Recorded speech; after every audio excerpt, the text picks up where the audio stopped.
আপনি কি জানেন পৃথিবীর সবচেয়ে ছোট দেশ কোনটি? আজ আমরা জানব সেই দেশটির কথা, ভ্যাটিকান সিটি। কল্পনা করুন একটি দেশ 0.49 বর্গ কিলোমিটার, অর্থাৎ 49 হেক্টর, অর্থাৎ একটি বড় স্টেডিয়ামের চেয়েও ছোট। হ্যাঁ, আপনি ঠিকই শুনেছেন। জনসংখ্যা প্রায় 800 জন, তাদের বেশিরভাগই ধর্মীয় কর্মকর্তা ও নিরাপত্তা বাহিনী। শাসন ব্যবস্থা, এটি একটি ধর্মীয় রাষ্ট্র। এর প্রধান হচ্ছেন পোপ, যিনি ক্যাথলিক চার্চের প্রধান।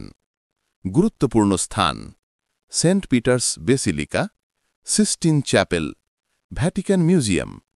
বিশেষত্ব: ভ্যাটিকান সিটির কোনো নিজস্ব সেনাবাহিনী নেই, নিরাপত্তার দায়িত্বে থাকে সুইস গার্ড।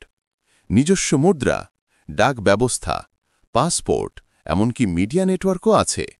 মাত্র অর্ধবর্গ কিলোমিটারের দেশ, কিন্তু ইতিহাস ও ধর্মীয় দিক থেকে ভ্যাটিকান সিটি পৃথিবীর সবচেয়ে গুরুত্বপূর্ণ একটি দেশ।